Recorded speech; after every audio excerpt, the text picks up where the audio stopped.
Hello, everybody. Welcome to the Millennials Are Old podcast, where The we remember. Americans podcast. Yes, the American Millennials Are Old podcast. Jesus Christ, I'm tired. But yes, the Millennials Are Old podcast, where we remember it because, well, you're an old millennial, so you probably are having memory issues. Memory is starting to go. Yeah. But yes, this is Taylor as always. This is Brian. All right, and Brian, this is your week, so you decided to choose the movie Rare Exports. Yeah, Brian, what is Rare Exports? Rare Exports is a Christmas horror film. Um, and there's a long tradition of that, as we talked about in our little preamble. Um, but it's a lot different, I think, from the majority of Christmas films, well, Christmas horror films, that is, which, in my opinion, are sort of kind of edgy. They're kind of gore movies. They're, tongue in cheek, but they're usually more cynical, and it's more like we're going to like make Christmas fucked up, which honestly to me is a little boring most of the time. It's kind of one note. Rare Exports is not that. Rare Exports is a sincere Christmas movie. It is about a family. It's kind of about, it's about a family of a father and son who are in financial and familial struggle.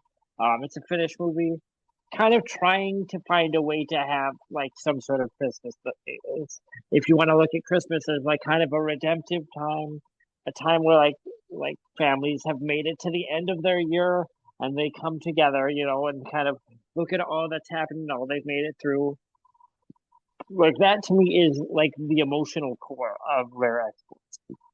And also the horror things in it.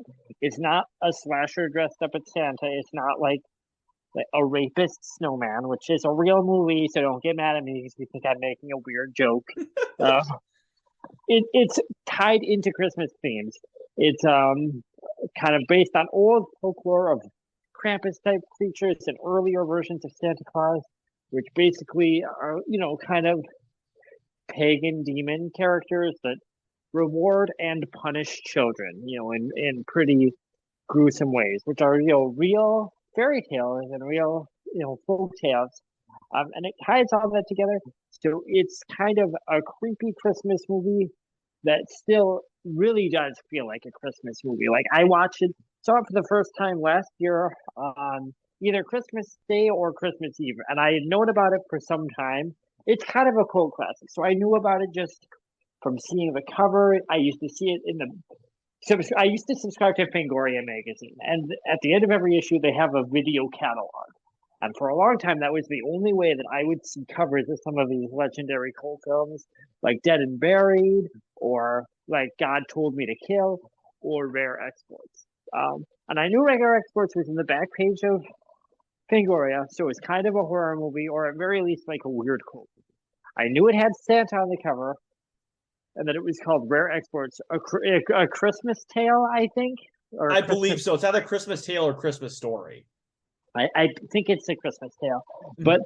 and then I kind of would just hear rumblings about it, and then it was this kind of beloved cult classic that it was a Christmas horror movie. I would see that they were showing it at local kind of indie theaters around Portland when I moved here. Never got a chance to see it at one of them.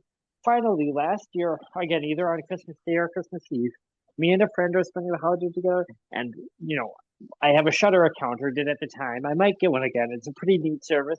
I said, "Oh, it's Christmas. They have Rare Exports. I've always wanted to see that." Talked my friend into watching it, and just I loved it. My friend not so into it, but she was kind of like, okay, that was whatever. But I loved it. Part of it is because a big part of what I like, I think, are things that are able to combine like edginess with kind of sincere, heartfelt, maybe even like childlike sentiment. Like in music, I like that. In movies, I like that. And that's very much what this is. And it does it in a way that I think is pretty seamless. It kind of falls to me in this category of horror that kind of is geared at a family audience or a kid audience, but it's still horror and it is scary on an appropriate and uncondescending level. Maybe like Coraline or something, or Roald Dahl's The Witches is a story kind of I would think of in that line. Not really as scary as Coraline, pretty creepy kid story, but that's kind of the audience that I would say it's for.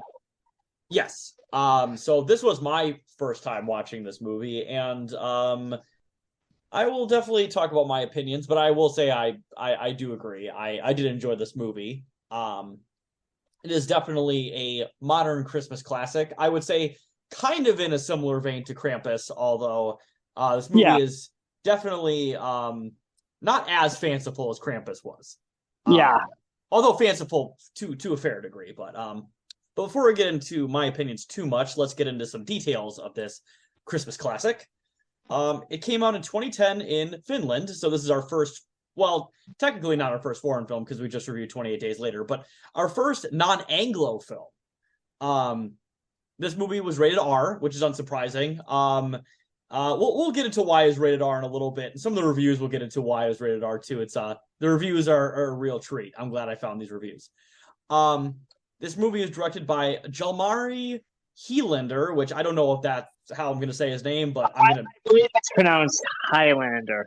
Highlander? Hell yeah, dude. There can be only one Jalmari Highlander. It was also written by him as well.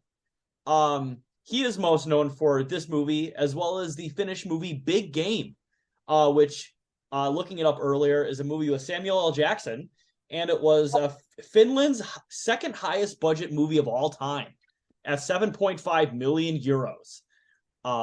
So the Finnish film industry is pretty tiny, as you can tell just by that. Wow. And the number one highest budget Finnish film of all time is a movie about Nazis who go to the moon to start a moon base and invade Earth. Considering Really, that sounds cool. Not that doesn't sound cool, but it sounds like cool for a movie. I will say Finland's history with the Nazis included in that. I don't know if they would be the good guys in that movie or not. I don't know quite if Finland has changed their attitude on the Nazis since World War II. I wanted to clarify because I almost said that sounds cool, and then I realized that it sounds like I'm saying that, but it would be cool if that happened, and that's not what I think Kanye West would think it was cool if that happened. Because you refuse to talk about it, we won't. But that you guys think because you're reading the headlines that you know how fucking insane it is, but you need to watch that whole InfoWars. I mean, you don't need to. It's not important. He's a dumb piece of shit who's gone crazy, and like any cultural benefit that he gave the world through making some pretty cool music scenario, it's completely. He's fucking off it, and he's just not. He is like a fascist now. But what I'm saying is like. If you're reading articles and you're like, boy, Kanye is crazy, you have no idea. You need to watch every minute of that because there are things in there that no article gets in because every second of it is deranged. It is. It is. That's neither here nor there. Sorry. That's the last time I'll make you talk about Kanye on the show. I know you have a long-standing policy against it. No, for sure. The movie's about 82 minutes long, so about 75 minutes without credits. So I believe this is our shortest film. And I realized that for the first time last night because that's I got about 10 minutes in and then I was like, oh, we're pretty far in the plot. Crazy. And then I thought, did I, because I've only seen it one time previously before last night. And I don't think the first time I saw it a year ago that I was thinking about how fast it was moving just because I was seeing it this time. And I thought, oh, we're really far in the plot. Did I somehow skip ahead? And I listened and went, no, this movie moves fucking fast. It hits the ground. It does. The original budget was about 1.8 million euros, which at the time I believe was a little over $2 million. And the film grossed about $4 million. So this movie, definitely not a huge financial success, but maybe in Finland, their standards for movie success are a lot less than they are here. That's what I was wondering. It's such a, obviously you were saying the Finnish film industry pretty small. So I guess that's a tiny little profit, probably. Yeah, its highest budget movie, which was the Nazi moon movie, I think it had a budget of like $10 million, and that was just a couple of years ago. So like I said, the Finnish film industry is pretty tiny. So I don't know. Maybe a return on investment of 2 times is quite the box office return in Finland. Who knows? I'm not going to say it was a financial failure. I will not say that. Because I don't know what the Finnish film industry is.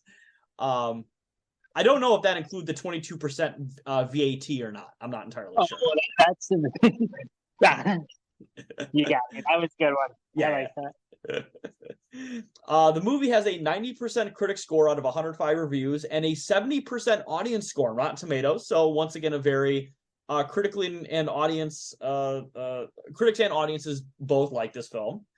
And what I have kind of a theory about that because that's I kind of gathered, although I'd never seen a proper reviews, that people who saw this movie liked it, even just from what I would hear about it, kind of in rumblings before I knew much about it.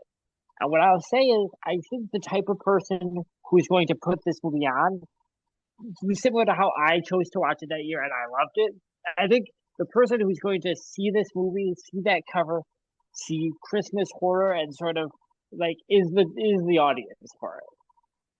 So Yes. you bet a little bit of a thing where the people who are most likely to be reviewing it are people that saw this type of material, is my guess. That would be my guess too. Although at the same time, I do think that this movie, as I'll get to my opinions more in the movie, but it is a very like well-made movie. It's fair. It's pretty short, obviously.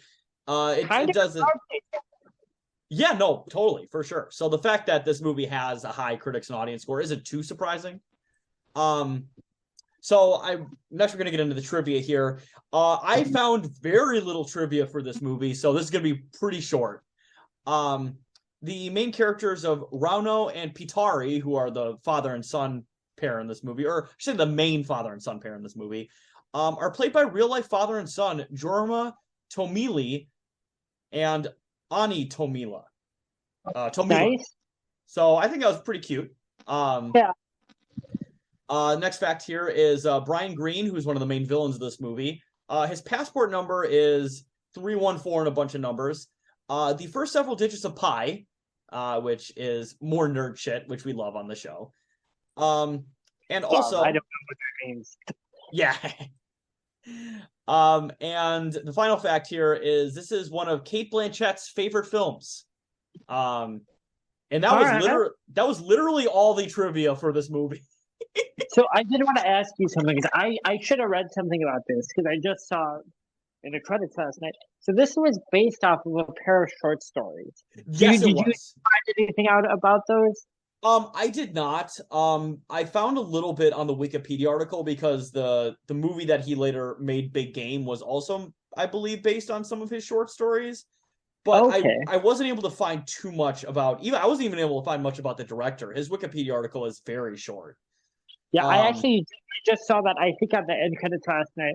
I thought, oh, it's based off a pair of short stories. And then I thought I should look into that and just see if there's any interesting differences or, what it combines them into highlight. But it was late, and then today, I worked all day, and then, we recorded once I got home.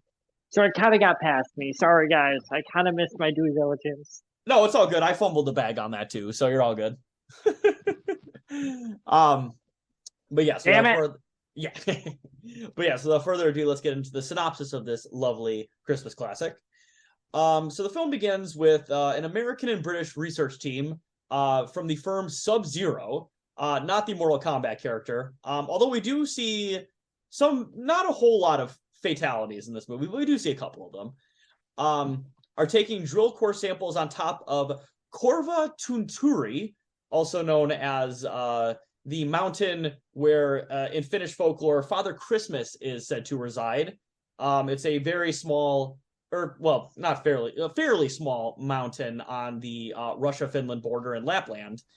And it is believed to be the home of Joulupuki, which, once again, my Finnish is horrible. I probably fucked this up, but yes. So Joulupuki is supposed to be Father Christmas in Finnish folklore. Team leader Riley realizes that the mountain is an ancient burial mound built by the Sami to conceal and imprison something. Now, the Sami are interesting, Brian. Are you familiar with the Sami people?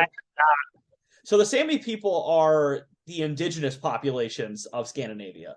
So oftentimes when we think of a Swedish, Norwegian, Finnish, Danish, etc., are not the indigenous people of Scandinavia. Those were generally Germanic immigrants who moved in around 1,000-ish years ago. The Sami people are essentially like the Native Americans of Scandinavia. They have actually fairly similar traditions to a lot of like northern Native American tribes, actually. Like they have long houses, they hunt for their food, and use a lot of fur and stuff like that. So it's actually very Okay. interesting to me. And also, they also had to a much lesser extent, they also had a very genocidal policy towards the Sami people in various Scandinavian countries, and also had boarding schools just like the Native Americans did in the U.S. So a lot of similarities to the Sami and the Native American people.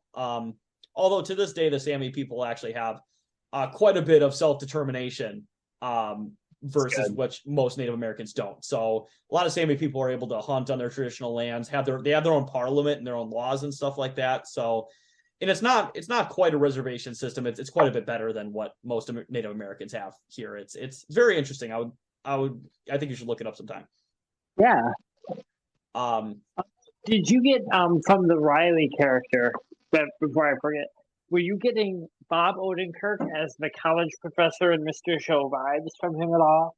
I didn't really quite catch that because it's been a while since I've seen Mr. Show, but I can definitely see that. All right, I'll send it to you when we're done with this. Yeah, yeah. But yes, two local boys, Juso and Pitari, watch the team at work and eavesdrop on their discussions. And the scene's very adorable. It's very much like, and I'm surprised, we talk about how this movie moves very fast. Like that type of scene would be like 20 or 30 minutes in a normal length movie, and it just happens immediately. Yeah. Because you don't know who these kids are. You don't really know what's going on. You just know that some weird shit's going on top of a mountain, and these kids are like, yo, what the fuck is this? I will say that I tend to believe the Sam Raimi thing where, obviously Raimi's being a little hyperbolic, where he says no film needs to be longer than 85 minutes. Mm-hmm. Like, and I think he means specifically like a genre film. And I tend to agree with that, especially like this movie. As much as it's trimmed all the fat, I do think it's to its benefit for a movie like this. I agree. They run to Juso's nearby snowmobile, quarreling about Santa Claus's existence as the team begins to excavate the mountain using explosives. Pitari returns home to read some books about Santa Claus, which suggests that he was a horned being who whips misbehaving children and boils them in a cauldron, which is very similar, Brian, as we did mention, I believe, on the previous recording, as well as I maybe have mentioned it, but very similar to the Krampus story. Krampus, yeah. And one of the things with Pitari, I think, and this is a thing I respond to a lot, is the kind of, I mean, I don't know if it's implied, it's pretty heavily indicated, is, they live in a rough land. Their fathers all work hard, they hunt, and there's probably mining and things. This is like a heartland. It's like a Robert Service cremation of Sam McGee type place. And Pitari, I mean, he's a little kid, so it shouldn't be that, but he still believes in Santa, and he's kind of soft. The implication is that he kind of, there's a scene later on where he's kind of fumbling, holding a gun. Well, the other young boy who's a little older than him is kind of more confident with that, maybe kind of more proactive in all the stuff that the fathers are doing, the hunting shit. Pitari isn't quite there. And his father, who is like one of these hard men, is kind of maybe still protective of him, but maybe also, feels a little bit like, hey, come on, kids, getting time to toughen up a little bit. Like it's at least what I read into sort of the father-son relationship here, Yes, and it's also similar to a Disney movie because the mother is dead. Oh yeah, well that's just because it's a fairy tale. Like this movie is like a modern fairy tale, and that's no. Yeah, no, I'm just joking around with that, but yeah, most definitely it is. Yeah, definitely a father with a young boy, depending on which culture you are, probably turning into a man, and he's probably trying to toughen his kid up so he can probably take the mantle from him when he gets too old, because it is a very rough Scrabble existence for sure. And it feels like to me, and that's to me it's the emotional core of this movie. There's this conflict even within the father where like he's trying to play the both paternal parts, so he is kind of still a little bit gentle with his son, and he is sort of silly with him, and he still indulges like his like Santa-ness, and he one of our introduction to his father is that he's gutting a deer, right? And then he has to go and tell him something, and his father makes him cover his eyes before telling him so that he doesn't have to see that. And presumably other kids Pietari's age have seen their fathers gutting animals, right? That's a fact of what. Exactly. His dad is kind of maybe trying to speed up the process of it, but also trying to maybe fill that maternal role of protecting him. I don't know. That's maybe I'm reading too much into it. No, I think there's certainly something there. The day before Christmas Eve, Pitari's father, Rauno, a local reindeer slaughterer, digs a trap pit in the yard to protect the remaining reindeer in case of wolves. He wakes Pitari, with whom he has a complicated relationship, as we, Brian, you just mentioned earlier, and tells him to prepare for rounding up reindeer herds. When they reach a glacier by Korvan Tunturi, Jesus Christ, that I'll never be able to get that one right. They find the remains of hundreds of reindeer gnawed to the bone. Rauno examines the carcasses worriedly. And obviously, they were. This was the VAT thing I was talking about earlier, because they said that I think total that reindeer with all the hide and meat and all that would reach about $85,000 US roughly, with about 22% VAT. So I was because I've heard of VAT, but VAT is basically like a quasi sales tax. So they would have made over $100,000 on these, and that's a lot of money. Yeah, this is the sort of, it's indicated this is these guys. This is really their money for the year. They might do a little bit here and there, but really they do this every year, and this is what helps them survive. This is what pays their bills for the year. It's sort of what's indicated. Exactly. Farther away, Pitari too examines the traces and is convinced that it's not the work of wolves. While Juuso warns him not to tell his father that they pried open the fence, because they believe they pried open the fence, and I think they believe that the people who were mining the top killed all the reindeer in response. I'm not entirely sure why they felt that it was their fault for all the reindeer being killed, but that's not So Rauno next heads to the mountain.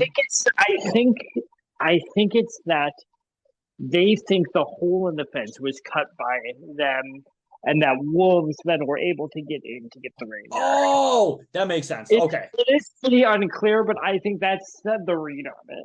Yes. Okay. That's fair. I'm glad we cleared that up, because I did not quite get the context behind that. Next, Rauno heads to Korva Tunturi to demand reparations from the Sub-Zero company. Was it? By the end of the show, you'll have it. Exactly. Off your I know it. I'm going to get Finnish lessons after this.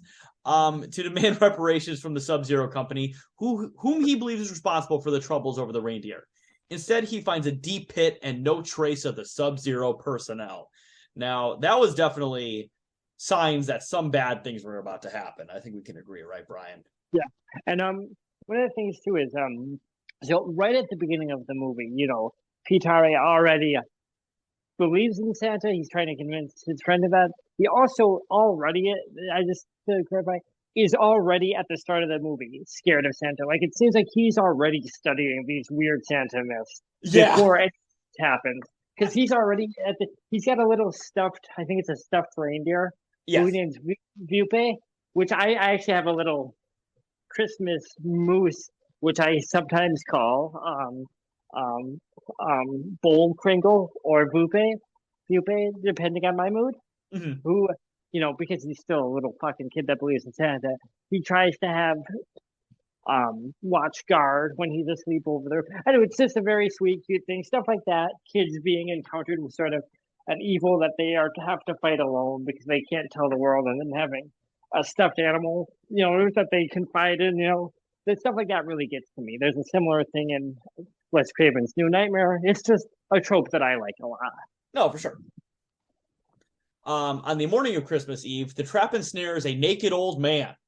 Pitari sneaks out of his father's house to a police truck and reaches the village, where Rauno hears that potato sacks, heaters, and a hairdryer have gone missing.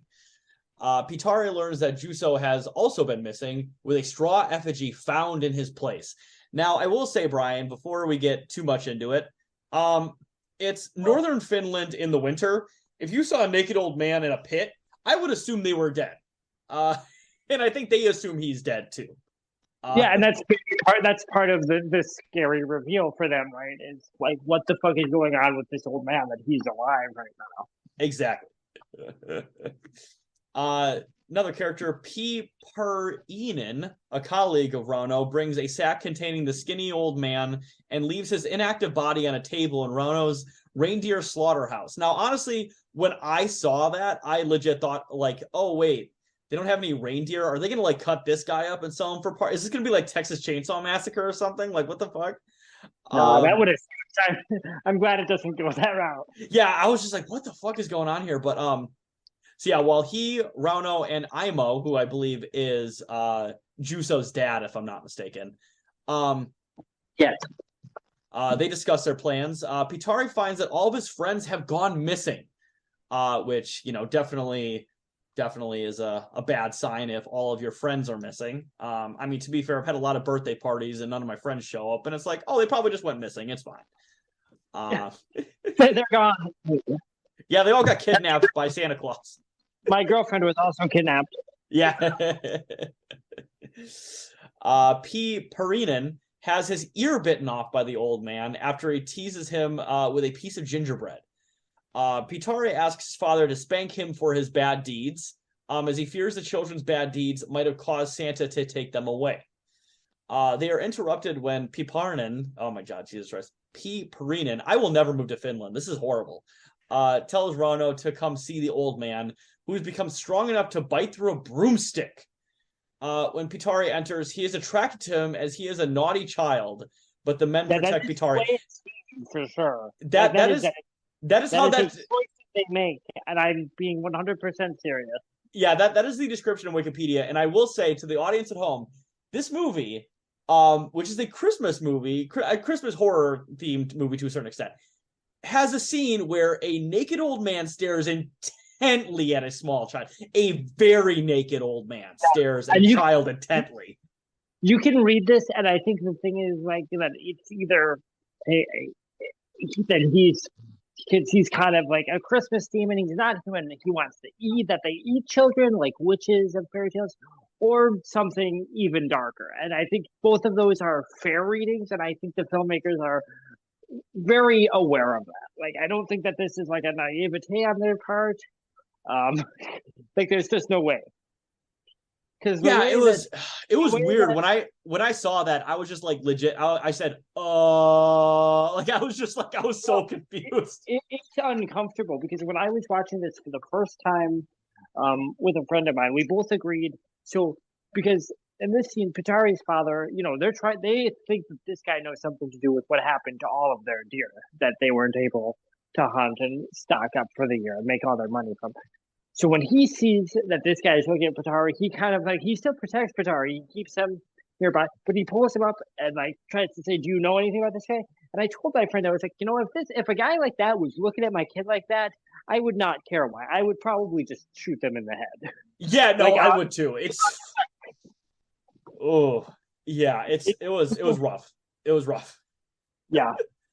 They definitely did portray, very much the horror of that.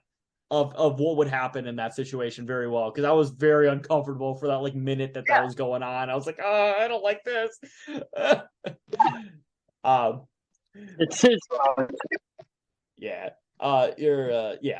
So next here is Rano's group dresses the old man in P. Perinen's Santa costume and messages the Americans that they have found Santa Claus. They take the old man in a cage to an air base where they meet Riley, the only survivor of an attack that killed the other Sub-Zero workers. Something I like about this is that you expect that there's going to be a thing where Pitari says, "This is Santa Claus." And the adults go, "What? No, you're crazy." That would be such a waste of time. It would be frustrating and annoying. There is none of that. Because at this point, they've seen the guy bite off an ear. They don't know what's going on. They probably live in a land that's maybe a little bit closer to their traditions, at least in my, maybe American view or whatever of this. So when he says it's Santa, they're just like, yeah, well, of course, sure, whatever. Yeah. They explain a character from a fairy tale. I knew something fishy was going on, and that's it. And everyone's on board that it's Santa. And thank God we get to surpass all that fucking bullshit of oh, you're crazy. Yeah, there's no fluff in here. Like you said, this movie is 75 minutes long, so there can't be too much fluff in it. It is the perfect length for a TV Christmas special if there wasn't a mincing naked old man. Yeah. But Well, to be fair, a bunch of naked old men too. We got to. army of them, an army of them. Riley warns that the caged man is not Santa Claus, but one of his elves, and that they must not behave rudely. When one of them swears, the other elves appear and destroy the electric lights and kill Riley and his pilot. The men in Pitari run to Hangar 24, where they find a horned being in an enormous block of ice being melted by the missing heaters. So that's where all the heaters went. This is Santa. Yeah, this is our Santa. Yeah. A giant horned guy in a giant block of ice. Underneath the block of ice are several sacks containing the crying, stolen children, including Juso. So all the children have already been kidnapped and are being heated to death by all these radiators trying to melt Santa Claus. It's a very, very interesting setup they got going on here. This is some Epstein shit.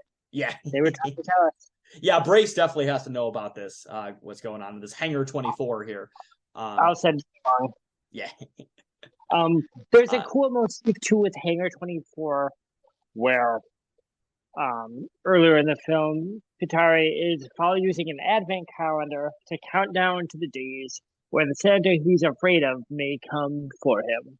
Mm-hmm. And of course, in his final confrontation with Santa, he enters a door that has a giant 24 on it, which is the day he's been dreading as the day when the night Santa and he will meet since the beginning of the movie. It's just a nice little thing. Okay, no, I definitely remember that part. I can't believe that slipped my mind. I do remember that. It's just a good little. It's one of my favorite cool little elements of the movie. I don't know. I like it. Yes.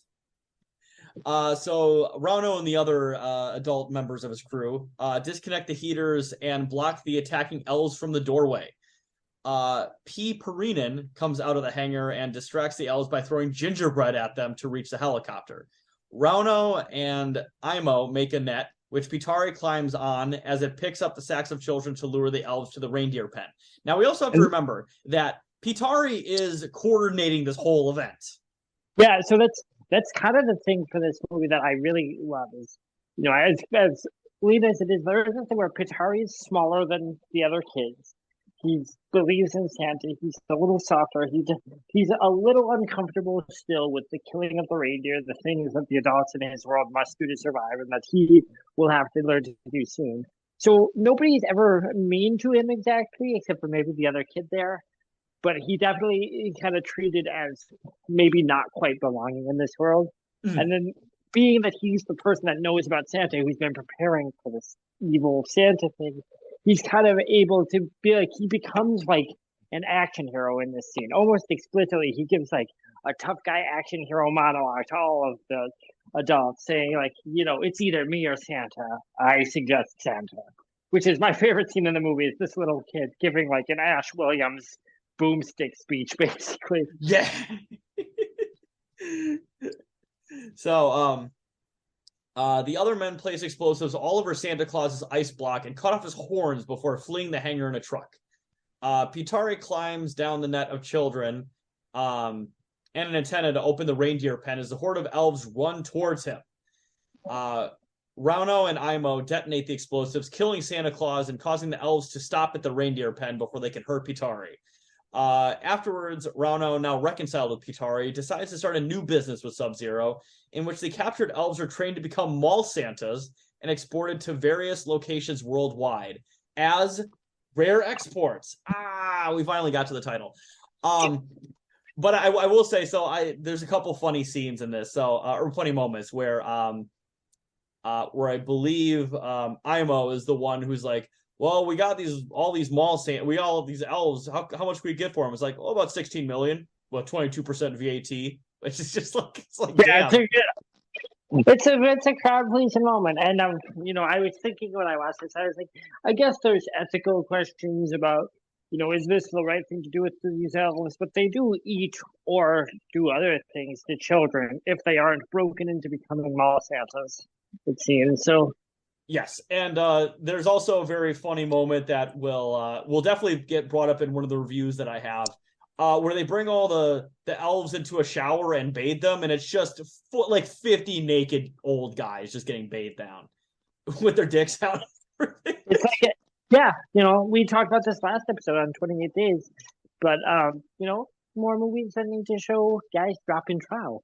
Yeah, well, that's the Just, thing. The Euros, they definitely don't care about naked guys in their movies. just Clearly, for that, it doesn't gotta be the biggest. It doesn't gotta be veiny. I just want to see it. Just make all men. I don't think like this is. I don't think that men get to see enough other dicks outside of a porn contest. And I think maybe it's bad for our self-image. So maybe if there were more in movies, maybe we'd be a little bit more like, yeah, that's how it looks. Nice. You know, yeah. I not, also not so. I also do think it's funny, yeah, when they're training the mall Santas and they get them all dressed up in the gear and they're like petting a stuffed animal or something and they all look extremely like, oh, what the fuck is this thing? It's really funny. They're all given a stuffed child doll, roughly the size of a small kid that would sit on their lap, and a present. And some of them are eating the dolls and gnawing at them or clawing at them. And then when they pass by one who is like smiling and gently kind of just like bouncing the little doll on its knee and hands it, it's kind of little nondescript present box. That's like a graduate, and they put a Santa cap on him, and he is mailed to Zanzibar as the Santa for Zanzibar. Yeah. Uh, So yes, that is the synopsis for this film. So we're gonna take a very quick break so we can get into some of these Amazon reviews because oh boy, there's some Amazon reviews. So we'll get into the Amazon reviews and our final thoughts on the film. So we will be right back. All right. So yep, we are back to get these reviews. Now, Brian, I was able to find some fantastic reviews for this movie. Let's get into them. I always love the reviews. It always gives me a lot of joy to hear what my fellow film aficionados have to say. I love thoughtful analysis by people who love or hate movies as much as I do. And there's definitely a lot of thoughtful analysis in these reviews. So first, another one is a movie I love too. Yeah, exactly right. So the first Amazon review here is from user Charles Van Buren, and it's not doxing. That's what the username was. Gave this movie 5 stars, and he said, "Great horror movie. What a great horror movie! Suspense, foreboding, and fear. Not gallons of gore. Not gallons of gore drive this Finnish-made movie. Most of the spoken lines are in Finnish, but the English subtitles are easy to read and did not distract me from enjoying the movie." It's part of his review is how easy are the subtitles to read. Yeah. It was not hard for me to read the words on the screen. To be fair, for some people who might have like vision issues, that could be that could be a fair point. Right, I'm being a dick. I was reading that it's like he's like I'm struggling to read the words. Well, and we'll get into it in a little bit but I do think this is like an older gentleman, like older guy, probably like his like 50s or 60s. So it might be hard for him to actually like read the movie due to like eyesight issues.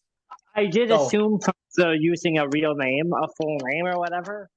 Yeah, I'm maybe giving him a little bit too much credence, but I'm gonna guess it's more about his like he's actually going blind or something.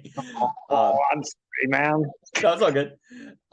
This movie's set in a small village and farm in the Finnish Lapland wilderness. The movie explores geography and customs not well known in the U.S. The Finns say, and I believe that they are correct, that northern Finland is the last great wilderness in Western Europe. The Lapps and some other hardy people make it their home, but an unprepared or just unlucky person could easily die there in the winter. I noticed a review and an involved discussion about this movie. Oh, okay, so sorry, there's 2 paragraphs, and this is the beginning of it. And Brian, oh man, get ready for this paragraph, because holy shit. I already noticed something strange about this review, but I'll hold off on pointing it out. Continue. Yes, oh boy, the last half of this review gets crazy. I noticed a review and an involved discussion about this movie and pedophilia. The review and subsequent discussion includes claims and counterclaims involving nudity and the training of Santa Clauses by having children sit in the trainees' laps. Oh God, get ready for this. As a retired law enforcement intelligence analyst and investigator, as well as being the father of a 9-year-old girl, I am extremely sensitive to any hint of child abuse. Oh my God. I saw nothing in this movie which even hinted at pedophilia. Thank God, right? I do tend to lean more towards this side of it, even though I think the weird mincing of the old guy to begin is an intentional choice. Mhm. But like, I'm guessing that he saw some like QAnon weirdo saying that this is like a pedophile movie or Oh something. no, for sure, absolutely. That's 100% what he's responding to. Okay, I'll let you continue because I feel like there's more to this. That's what I'm Oh trying to no, unfold. yeah, there is. The only nudity which I remember is a brief scene in which the new Santas are scrubbed down in a group with no children present. Some people in the discussion claim that Finns have a more casual attitude towards nudity than do Americans. I can testify from personal experience that this is true, particularly regarding sauna, bathing, swimming, and similar activities.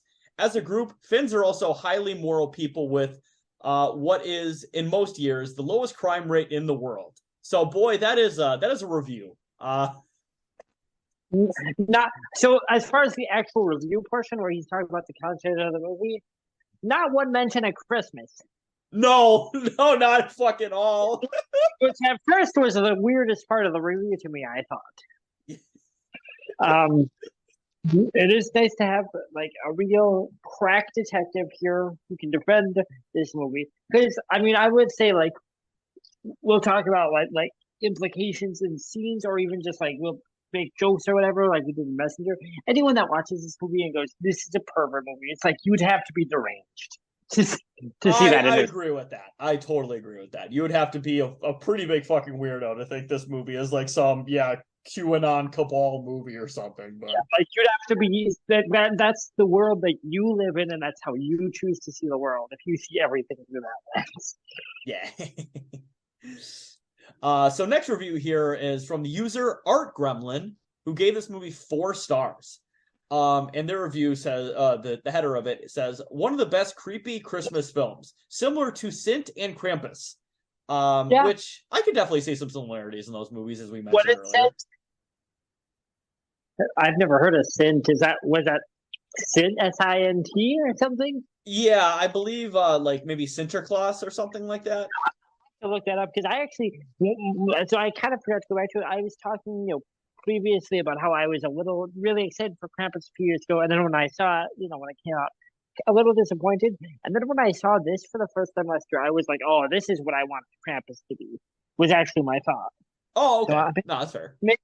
maybe I'll look up Sint because that's Yeah, maybe that'll I'm be. I'm looking it up right now, and it doesn't seem to be a very well known film. Also, the director's name is Dick Moss, which I believe in Spanish means more dick.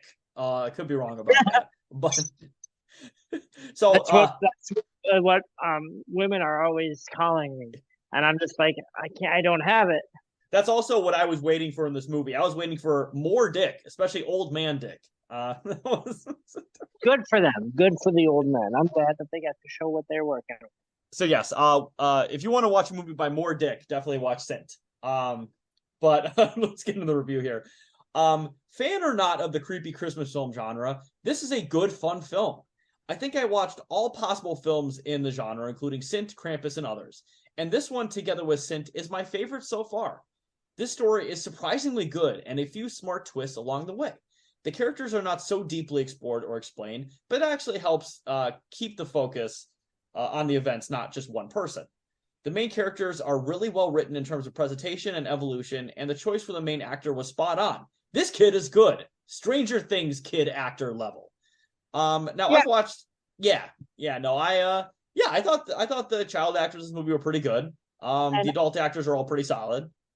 it made me pretty happy because I did not know until you mentioned that the father and son are actual father and son, which made me, I don't know, it's nice because, as I said, the thing that I respond to, and I think like the emotional core of this, that I think kind of elevates it in a lot of ways, is like the relationship between the father and son, even though it's really simple, it is pretty realistic and pretty nuanced, I think. And knowing that that's a real father and son couple is pretty neat to me. No, I totally agree with that. I thought that they had like actual good on-screen presence together because I would hope that a real life father and son have good real. It'd be uncomfortable if they didn't. Like, oh boy, you can tell. You can tell that these are just actors. They seem like strangers. And you're like, well, Yeah, that's a real son. That would be depressing. It's like, I just met you, kid. What the fuck? And it's like, Dad, I've known you literally all my life. Yeah. All right. And next review is from Cleveland Burger, who gave this film 1 star. Now, Cleveland Burger, I believe that is a sex act on Urban Dictionary, but I could be wrong about that.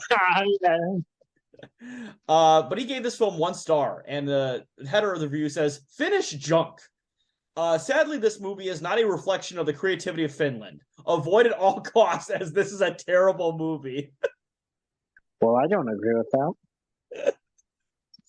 that. So if you don't agree with that, Brian, you'll like our next review from R. Julian, who gave it 4 stars, and they said a Finnish fantasy film. So Finnish junk to Finnish fantasy. Sure. I mean, it literally is a Finnish fantasy film. That's not really it's not anything insightful. That's just describing the film. Exactly. But they said, well-made fantasy / dark comedy in true Finnish style. So even though the last reviewer said this has nothing to do with Finland, this person said it is true Finland. So I think we need to ask Tom of Finland if this is actually real life Finland folklore or not. I'll reach out to baby Finland Yeah. of late of FYD and see what he won't. He doesn't like me, I don't think. No. The 2003 and 2005 shorts made to obtain for funding for this movie are true comedic gems and really need to be seen in order to appreciate the Finn sense of humor.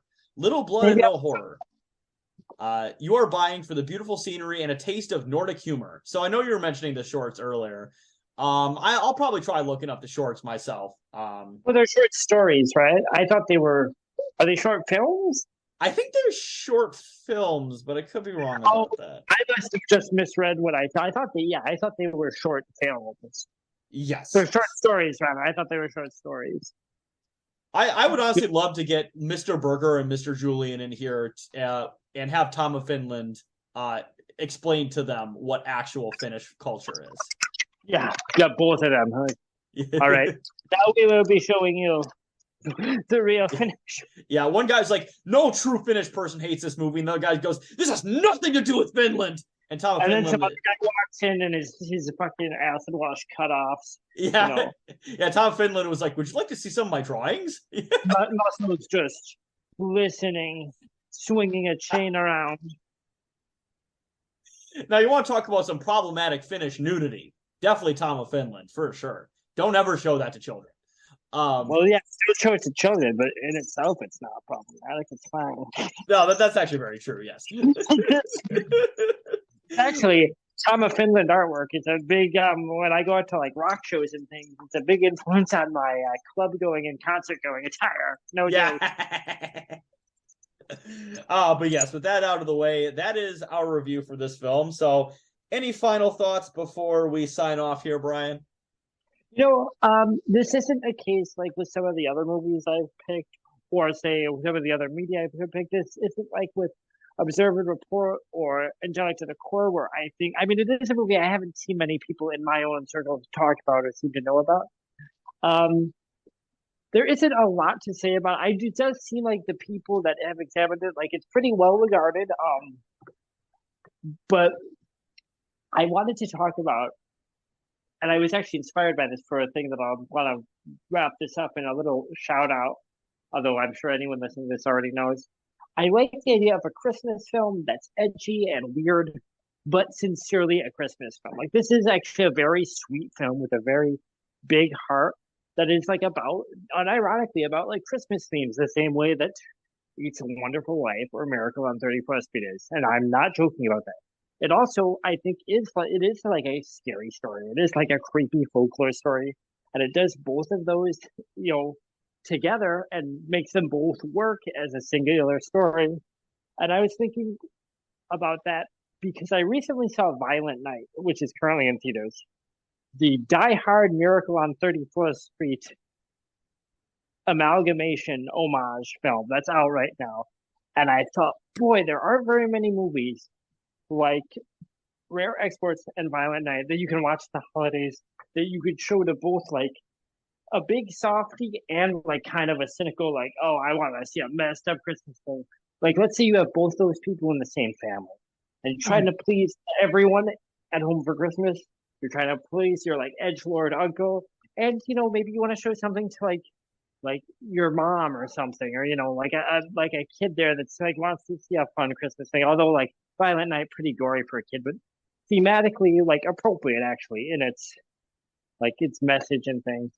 And I was like, oh, those are the kind of the only two movies I can think of that hit those bases. They're very different movies. Violent Night is not a horror movie; it's an action movie, like a very over the top like action film.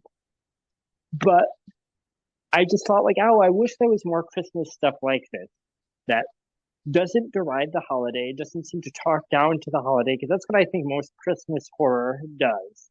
It's a genre I don't tend to like because it's kind of like, it's not taking its Christmas stuff or its horror stuff usually very seriously, in my opinion. It's like a novelty. No, I And agree with here, that for sure. this is a Christmas story, and it is like a horror story. And I don't know, in this story, you can't have one without the other. They complement each other. And I just think it's a really neat thing. I think it's a nice, it really is, not joking when I say it's a crowd pleaser. It's this feel good kind of coming of age story about this kind of soft, sensitive kid who, maybe his relationship with his dad and with his town is kind of strained, and he's kind of able to, find himself and come into his own, in a way that no one else could, and he saves his town. And that's a silly thing to say, but it's just a lot of elements in the story that just work for me. It just comes together really well, and to do all that in a 70-minute movie, I think it's really something special. No, for sure. And yeah, so my final thoughts definitely echo some of yours as well, but I definitely do want to mention as well that, especially considering this movie did not have a high budget by American standards, but fairly high budget by Finnish standards.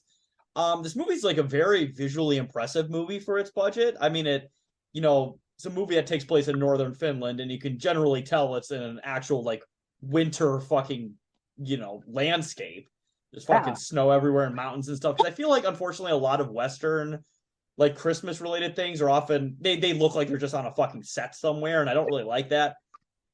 In Um, this movie, I feel like, not to cut you, in this movie, I feel like when you see the adults out there working and you see them doing things like you see their breath when they breathe, and you see how they're all bundled up, and you're like, oh, they are in a cold environment, and it really catches that feeling.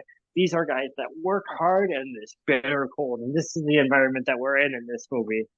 Is a bitter cold kind of hard environment where it's hard maybe to be, a little kid for lack of a better, like this is the world that these characters are in. no, absolutely, and but yeah, definitely very visually interesting film. I did like the fact that it was fairly short. You're right, Brian. There is not a lot of fat in this movie. It is very trimmed down. I Um, am fine with I 100% of the Raimi school that like for your fantasy movie, you can probably trim any of it to under 85 minutes. so let me ask you, Brian. So do you have a problem with the fact that the new Avatar movie is going to be 3.5 hours long? Okay, so since we're here, I've never seen Avatar in its entirety. I love James Cameron. I think visually he's this really impressive director. I like Titanic, even though the story's kind of dumb, just because it's so visually and so like historically fast. It's just such a well composed movie Mhm. because of him. Obviously, Terminator movies are like these beautiful, they're fucking fantastic. Um, when Avatar came out, a bunch of old people I knew were saying it was the best movie ever. That's not a joke, and I think it's because of the visual kind of element. And because I kind of was reacting to like CG at that time, because I liked practical effects and things, which, I still do prefer. I kind of was like, well, I don't want to see that. In the last year or so, I've been thinking, because I didn't realize that Avatar was like this passion project for Cameron. I thought maybe it was a studio movie that he jumped on. And then when he announced the upcoming Avatar, and I guess he's been working on it forever, like tirelessly, and he has all these grand ideas, and he feels like it's some sort of like socio-political manifesto for him, which I do believe. I was like, oh, maybe I should go back and give Avatar another shot. It's like, even if I don't like it, like that's, I like things like that. I like big ambitious statements by auteurs, but that's too long of a movie, man. That's too fucking long for me. No, yeah, I definitely get that. But no, I mean, Like I hate I've Lord of the Rings. I hate it. yeah, I've always loved James Cameron. I think yeah, he's definitely a visionary. He's definitely an auteur, and I think he's somebody who is extremely talented and passionate about pretty much everything he does, and I respect that a lot. Like I'm sure you may or may not know, but he did all the matte paintings in Escape from New York. Yeah, Like yeah, the fact that he went from that to then being a director on producer on top, like that's crazy. yeah. And that, like, just visually, that's all insane. Like, that's an insane contribution to that movie, which is itself a hugely ambitious movie. But oh yeah, very much so. And like the visuals of like Escape from New York still stand out to this day.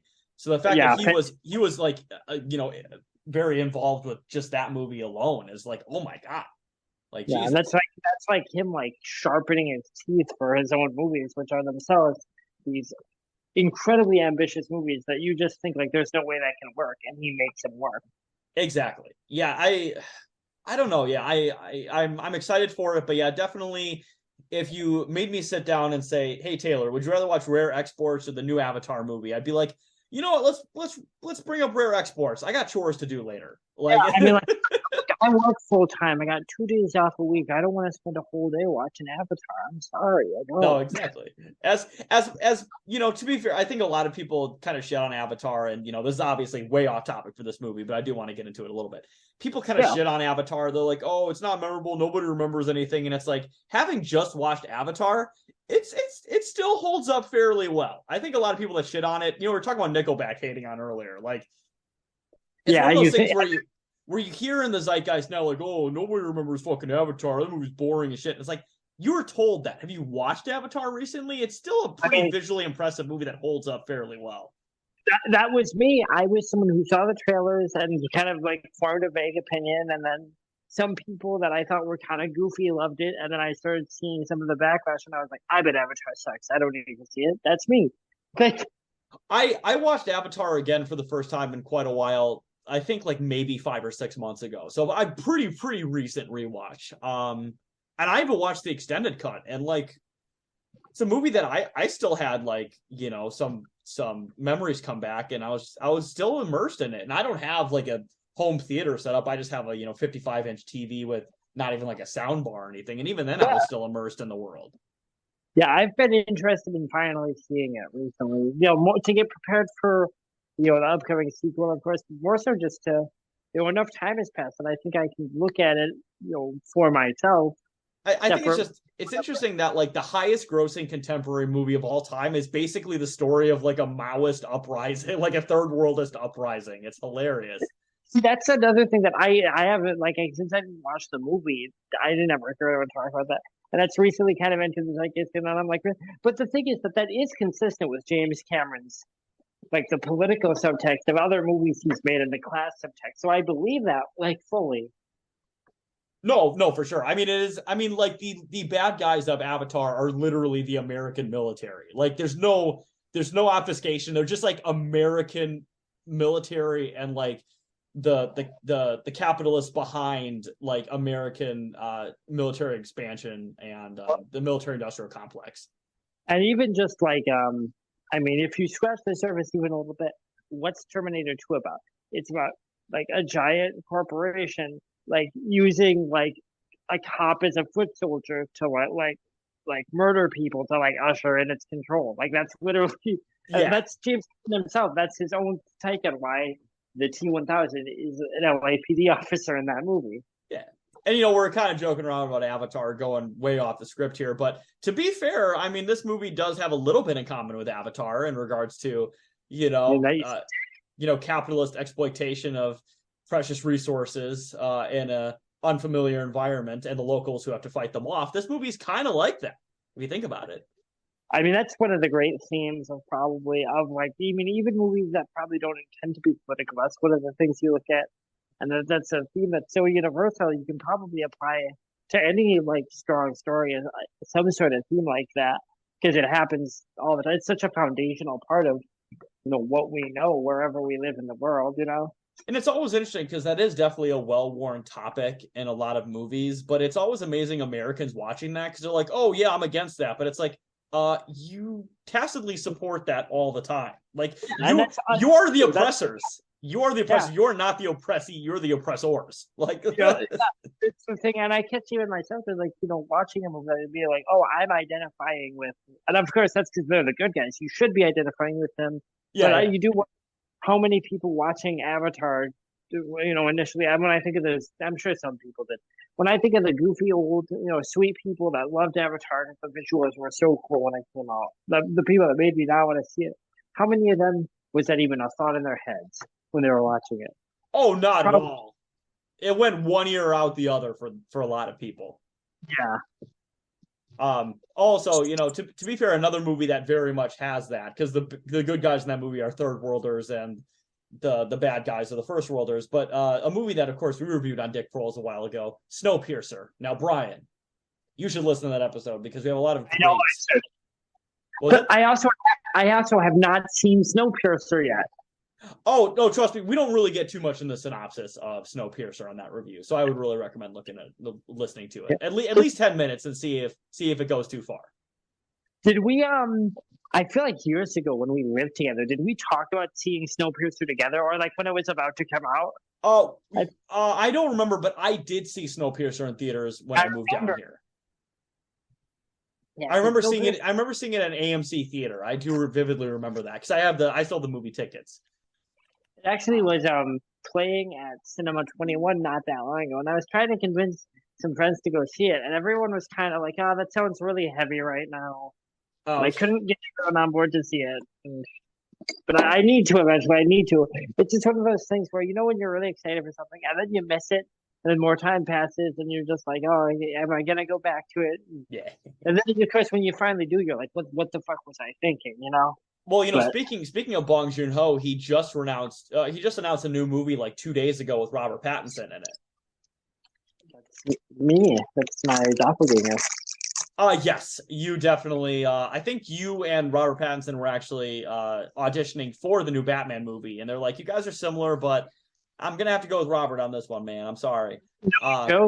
People kept telling me when the Batman came out, he looks a lot like you in that. And I was like, but yes, it's a movie called Mickey 17, starring Robert Pattinson. We were talking about Krampus earlier. It's also got Toni Collette in it as well, which is very funny. I'm glad she's working. I am too. She's a great actress, and I always feel bad because she always plays at least the movies I've seen her. She always plays moms whose families get destroyed. Well, back in the day, she played daughters whose families got destroyed. Very true. Very true. All right. So, but yes, we have definitely, I think, gone long enough here. Brian, anything else before we cut off this glorious episode? No, I don't think so. My one thing would be, okay, this holiday season, before you post some lame ass meme about all I want for Christmas is you, listen to the song, actively listen to it, and tell me, is this such an offensive rating song? It's very tastefully composed. It's also very traditional. It's not like it is very produced, but it's not like some dubstep Christmas song. It's like a Motown song. So before you share your hackneyed opinion about this song because you think it makes you look like you know about music, just listen to the song and be like, oh, is this really that bad? And in fact, you know what? Maybe instead of if you want to sound like you know about music, make a post about a song that you like that nobody else knows about. This is my take on that. Absolutely. So people can see when you say, I hate Nickelback. Don't I know about music? I hate Mariah Carey. Don't I know anything? People who listen to music can tell that you don't listen to that much music when you do that. I will say my final thoughts are try to be positive this holiday season, even with everything going on. Just remember, always stay positive. It's Christmas. Christmas, always stay positive. It's it's a nice time of year. Exactly. All right, but yep, this is going to be Taylor signing off. Have a good night, everybody. Yeah, it's my bedtime. I'm a millennial. Yes, we are very old. So have a good night. Merry Christmas. Merry Christmas.